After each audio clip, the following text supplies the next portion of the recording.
Where are you going, Master? For a drink. Sorry about the mess. You will never find a more wretched hive of scum and villainy. We must be cautious. All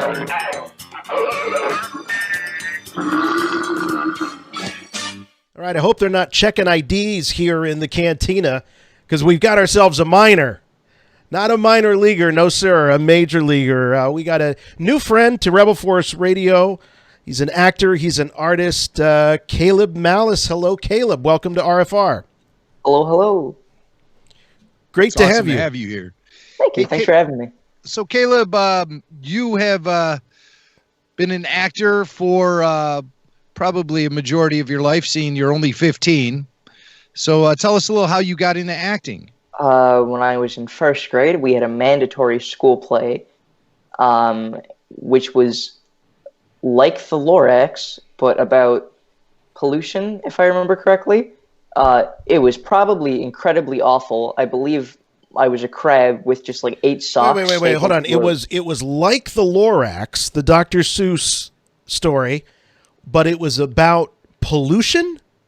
But like in the sea, I think we switched from land to the water. Oh, okay. So it was a message in case anyone play. tried to copyright claim this broke elementary school. Don't tell tell Dr. Seuss that they just in case someone there got a word of it and was like, no, this elementary school in Tucson, Arizona is trying to steal our book. That's funny. So yeah, like a lot of us that got involved into acting, you do it at a young age. What was it about doing that weird Lorax play that stuck, that you said, yeah, I kind of like this?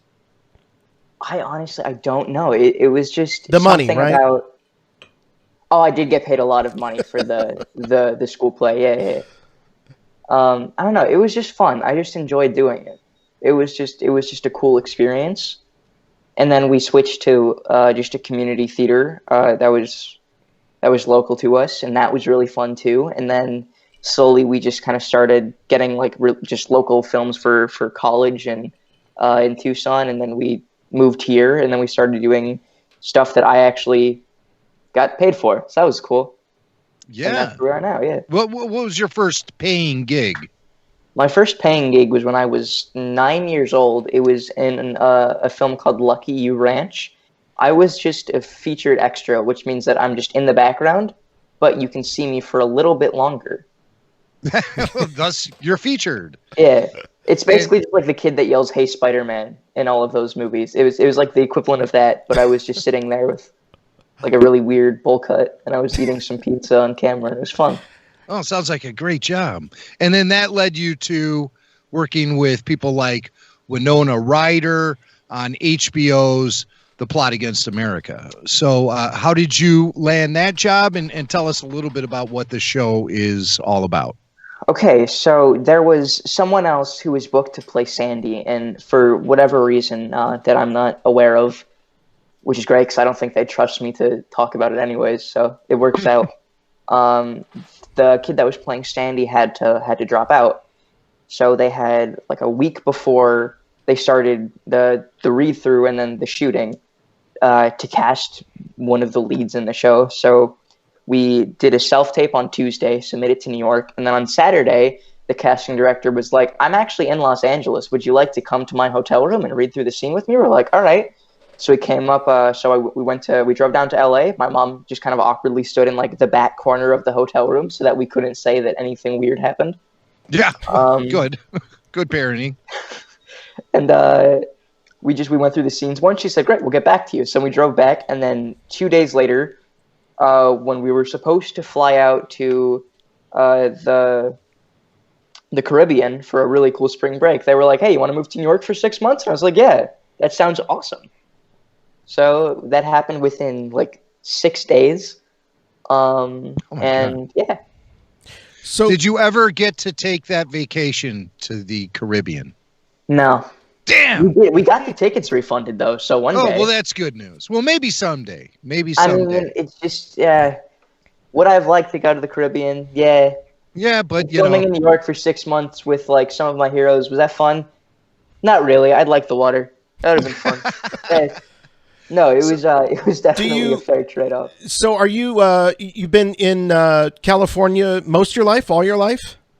We've been here for only like 3 years. Oh, okay. So Yeah. where did you originate?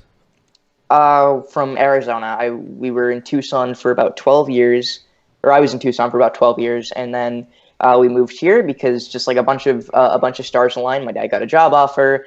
There was an art school that you could go into, like the grade I would have been moving up to just that summer, and is just a bunch of stuff worked out, and we were like, yeah, let's go for it. So we moved here, and then we've been here for 3 years. So I'm just curious, being a kid that grew up out west and living in California, what did you think of New York City and living there for 6 months? It was.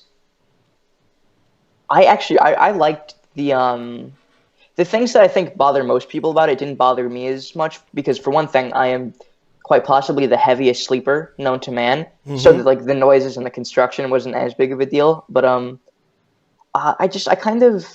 was definitely different. It was a lot faster, which I think it's a weird way to describe a city. No, New York City is very faster, more intense, and to keep it Star Wars, faster, more intense. And well, let's talk a little bit about the show, because it reminds me of another show that I really like, Man in the High Castle, which is this idea of historical fiction. It's kind of that. It looks at history, but through a different lens, sort of that what if. So what can you tell us about it? No spoilers, because even though it's already been on, people are now, in this age of TV, are now discovering it. So.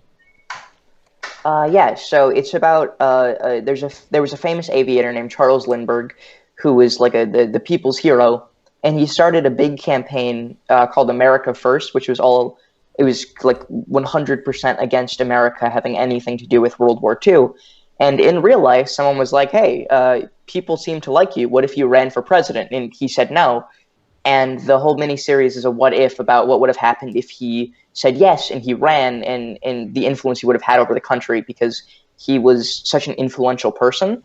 But he had some conflicting morals. He was an outspoken anti-Semite, and there's a bunch of other stuff. He was a very controversial figure, and it was just about what would have happened if he was the front man of America. Right. Wow. And then it becomes a much more personal story within the family, the Levin family. Yeah, so it follows the Levin family, which is just a family of its parents, 2 brothers, and then it also follows the 2 kids' aunt, and then her, and then a rabbi who becomes affiliated with the family throughout the episodes. And it's just about, because they all kind of represent like a mini pseudo environment of the country, just what would have happened. So the younger brother is he's just kind of just like the everyman. The father is a very outspoken but kind of powerless person, so just the majority of like the working class.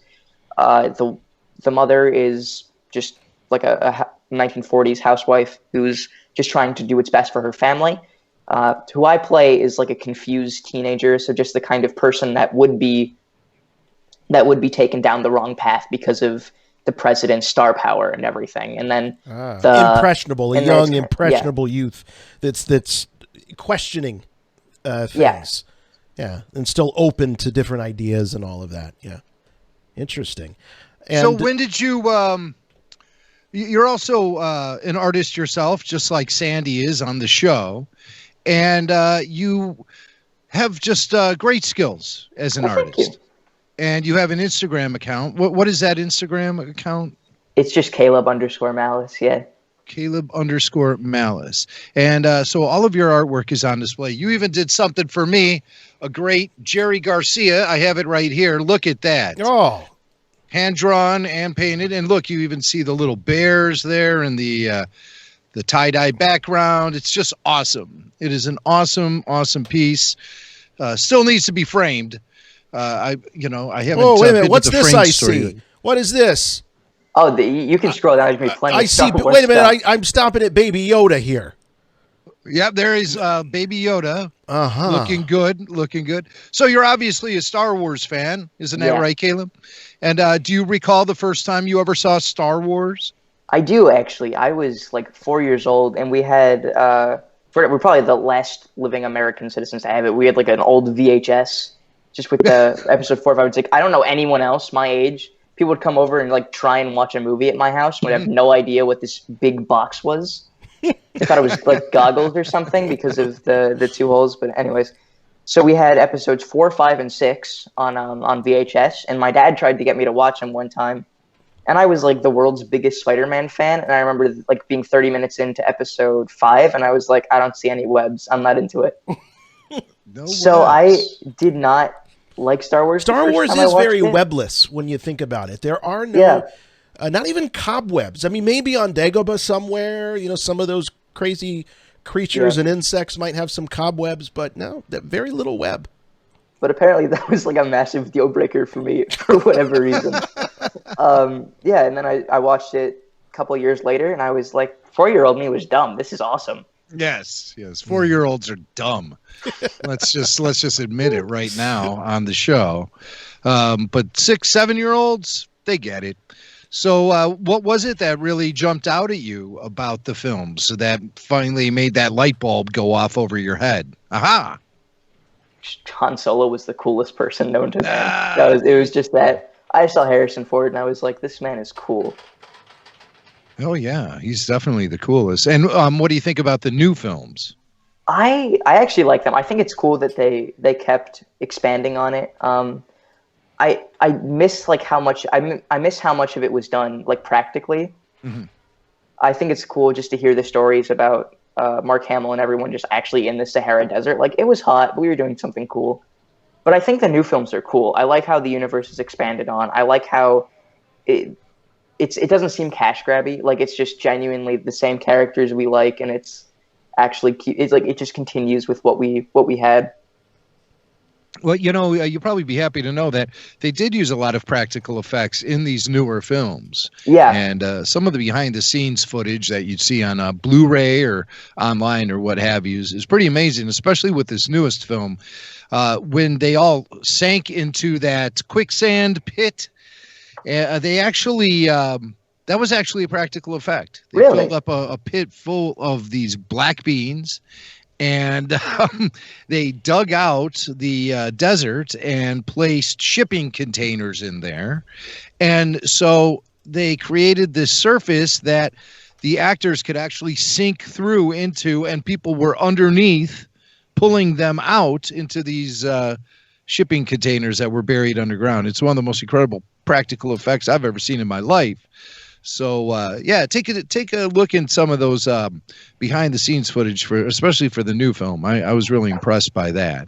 What do you think of people who say you should play a young Adam Driver in any film that he does? If there's a flashback scene, they should call Caleb Malice to play young Adam Driver. I was, is that a? Hold on, I gotta ask, because in all seriousness.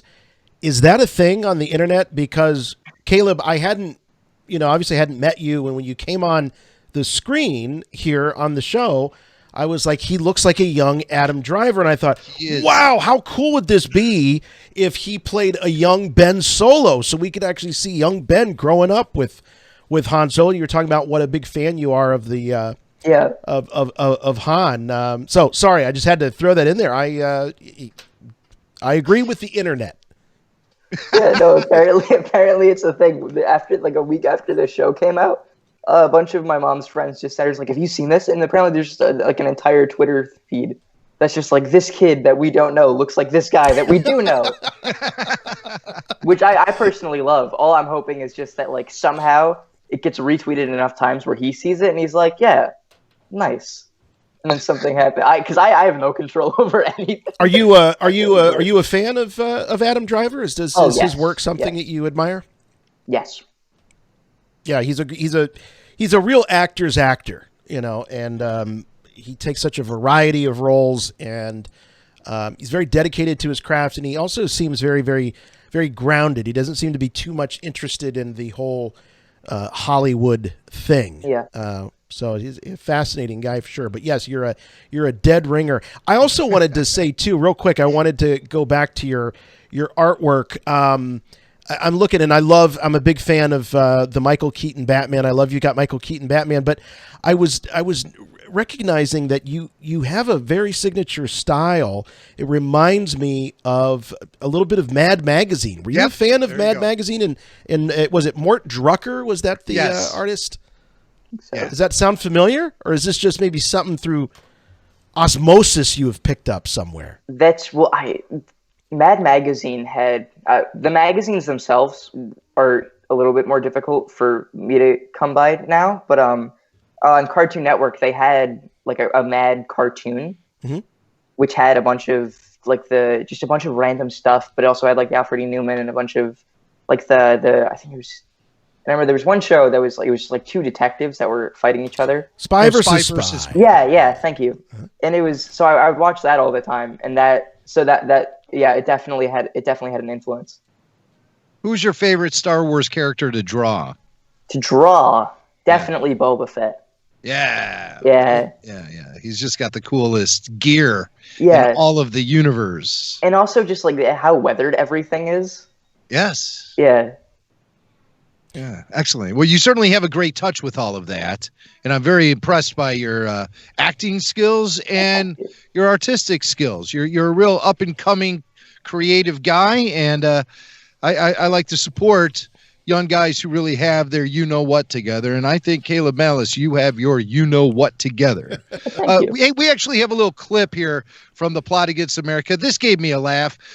You were drawing a horse, and some guys came up, one of them being your brother on the show, your older brother, and I think I have that right.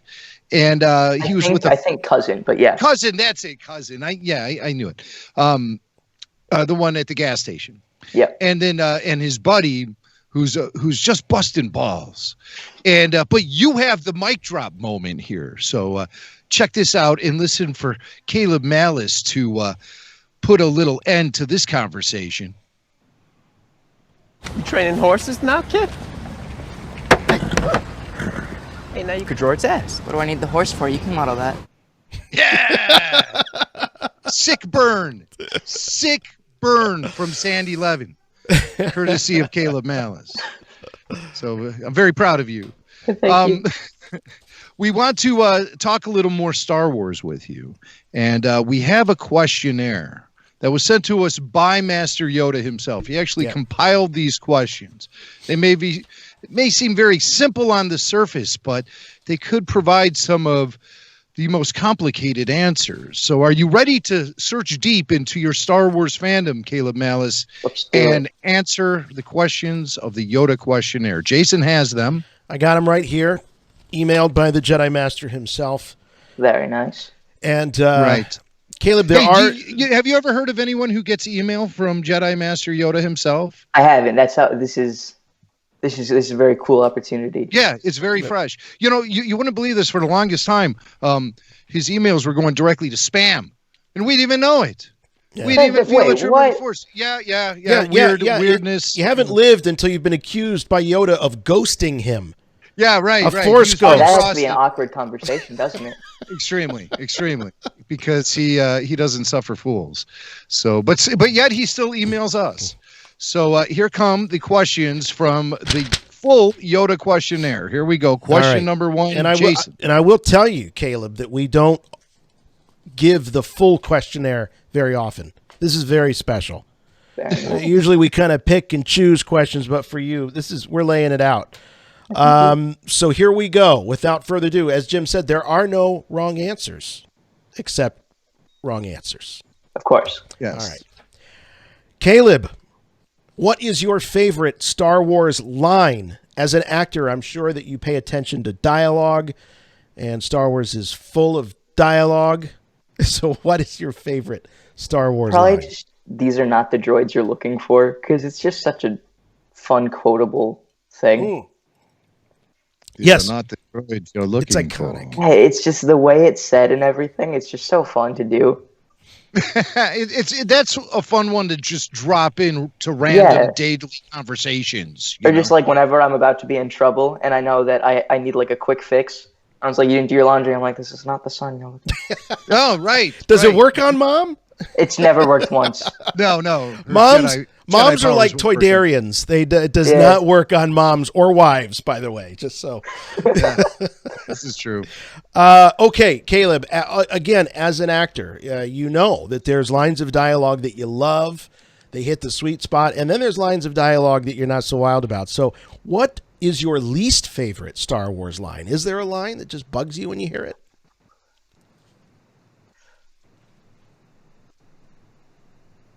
No, I don't think so. It's all perfect. I mean, yeah, it's why it's so iconic. I don't know if there's anything that, like, just rewatching it, I'm like, that's weird. Nothing cringes you out? Not really. I mean, Good for it's you. just... You're a good fan. You're a good Why, thank you. fan, Caleb. Are you going to take a pass on this one? You don't want to offend George Lucas just in case he's thinking of that young Ben Solo TV series on Disney Plus. Just in case he's like a Google alert on my name for whatever reason. Yeah. Right. That kid, we're not going to hire that kid. He didn't like my line. All right, we're gonna let you pass on that. Malice said what? All right, this is a good one. I love this question. What Star Wars moment makes you smile? Oh.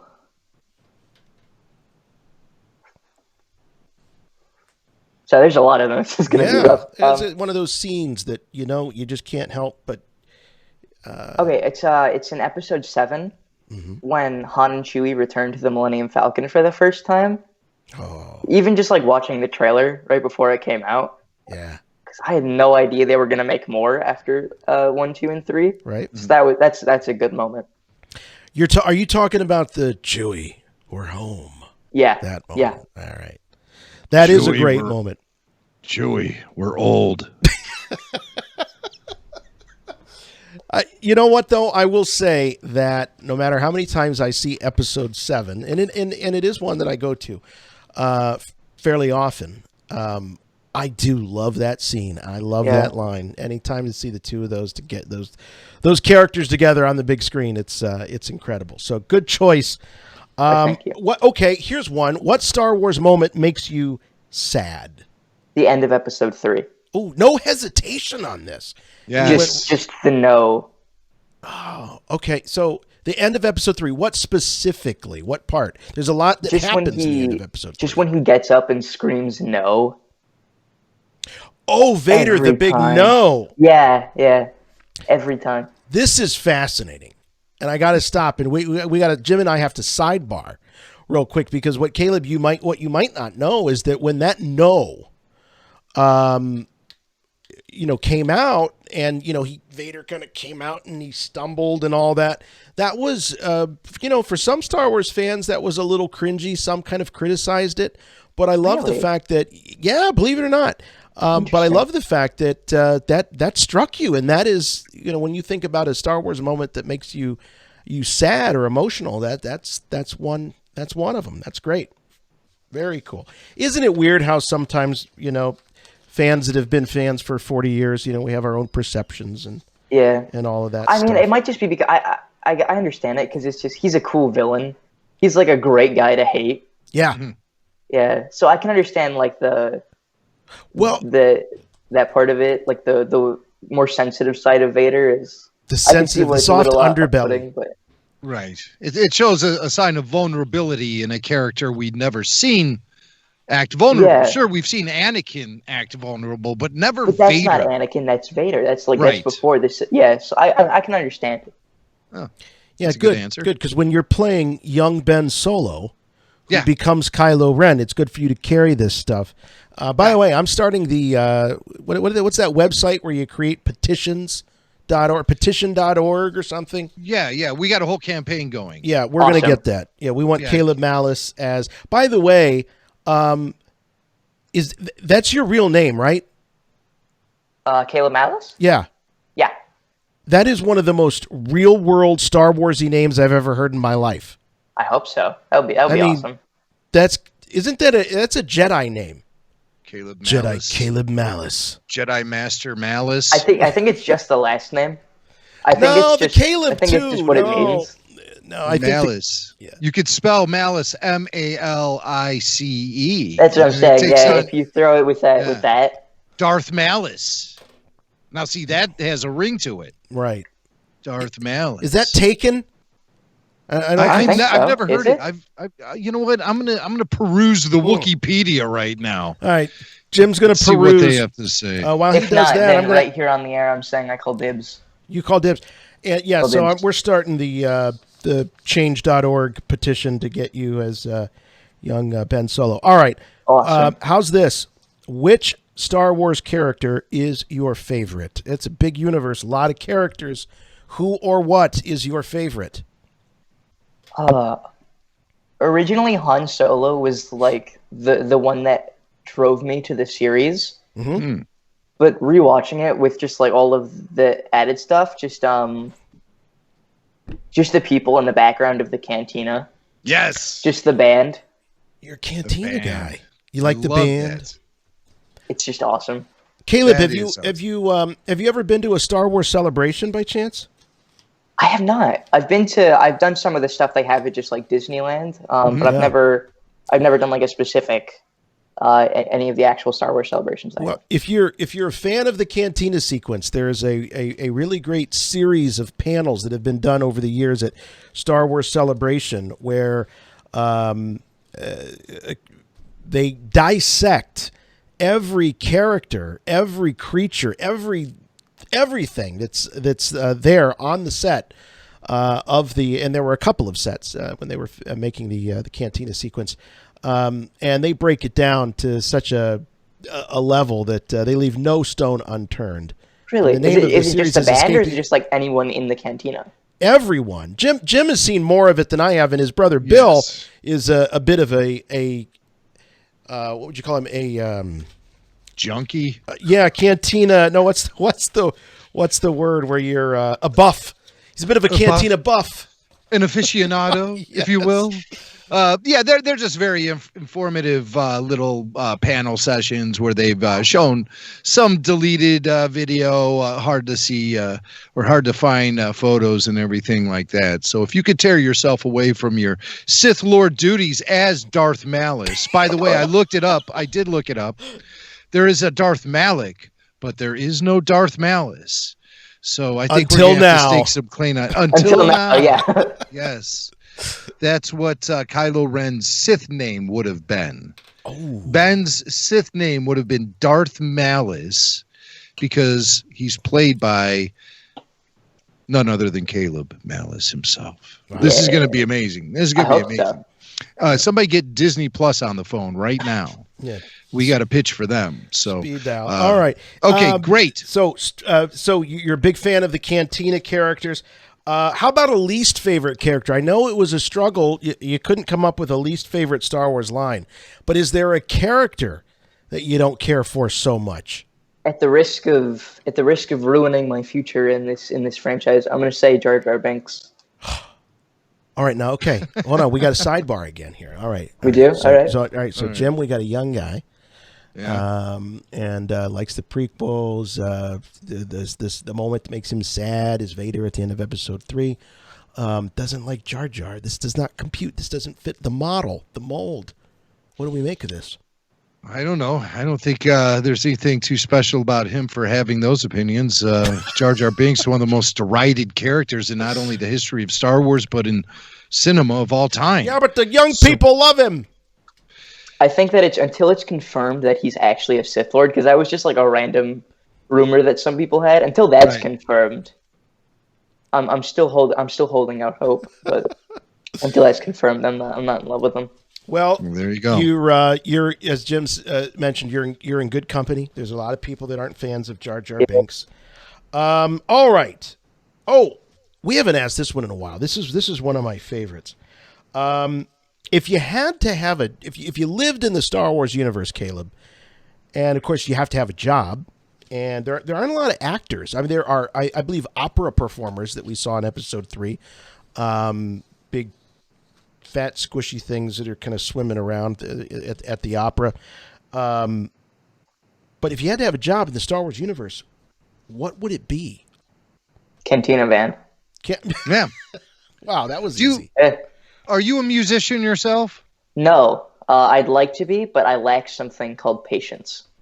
Ooh, you need that. Yeah. You have to be in it for the long haul, and you have to wait for your skills to develop. But I don't know. Something tells me you're going to end up picking up a musical instrument. I hope so. It's on the agenda. We were hoping quarantine would be the right time for that.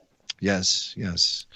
So we'll see. Maybe someday you'll be playing with the Figure and Dan band over there at the Mos Eisley Cantina. Or perhaps you'll be in Max Rebo's band playing in Jabba's Palace. That would be a good job for a young guy like you who looks just like Kylo Ren.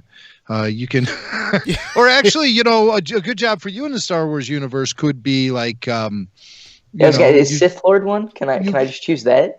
Well, that's more of a It's more of a career than calling. a job. It's more of Yeah. that's more of a calling. It's more of a calling than an actual job. But I think you could be a stand-in for Kylo Ren. Okay, actually. okay. For maybe he'd be too busy to make meetings and stuff, and you could just show up, look menacing, and walk out. I could just be like the guy that makes the rounds with the mop at the end of the day. You could Just do hope that. something works out at some point. You never know. You might be mopping around. You come across Darth Maul's torso. You come Yeah. across Palpatine's body laying there. I mean, a lot of Luke's hand. A lot of things end up at the bottom of a well in Star Wars. It's a fair point, actually. Yeah. All right, I got another one here for you. So band member, Cantina band member. What about the job that you would most least like to have? What is the one job in the Star Wars universe you just never in a million years would you do that? Pod racer. Oh, Pod racer. That seems dangerous. Yeah. Yeah, and if you don't have the skills or a good pit crew, you could be in big trouble. So I would say avoid that one. I mean, it could be fun. I but think it would it's be a just very too fun, dangerous. 10 seconds. Yeah, It would be great. It would be fun to hit the gas pedal and then go forward a little bit, but I don't think I'd make it much farther past that. it gets a little too real. Yeah. yeah, if you want to Then go all of a down in a sudden- blaze of glory, maybe, pod racer, Yeah. 10-second career choice. If I'm looking to have a street named after me very quickly, I think that'll be the way I go. Yeah, right. But I think other than that, I'm just gonna try and steer clear. No, maybe I'll stay in the audience, but Yeah. It's probably safer. I got a final question here, Caleb, and I love when we have the opportunity to ask this of actors, and so here it is. And this isn't maybe too far from future reality. You never know. Are you ready for this one? If another Star Wars movie was to be made, or a Disney Plus TV show about young Ben Solo, and you were cast in it, and the director was none other than George Lucas himself, what would you like to hear George say to you after he says, cut? I would love On it your if you last just scene. invite me out for a Diet Coke. The Diet Coke. That's his drink, right? It's from what I've heard. Is that what George drinks? Is Diet Dude, Coke? I Jim, don't think we've ever Jim, discussed that. No. What? Hold on a second. You remember. Yeah. When we saw George at Celebration making the rounds, he was going into the droid builders and all that stuff. He had someone on his detail that just slid him the Diet Coke when he needed it. So you've heard of Beer Me? This is he Coke had a Me. Diet Coke person. He had a I Diet do seem Coke. to remember that. He had a diet. That's how much he's into it, Caleb. Yes, Diet Coke is his drink.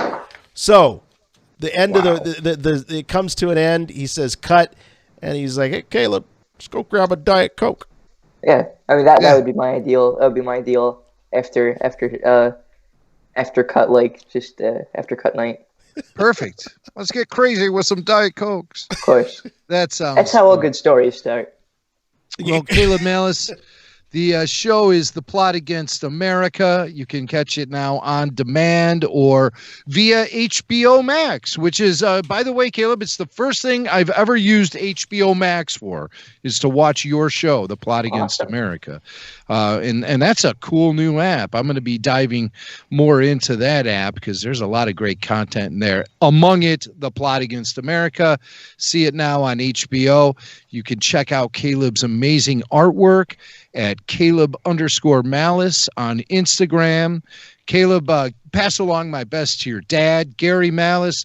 I've known him for about 35 years, and we used to have adventures together when we were your age.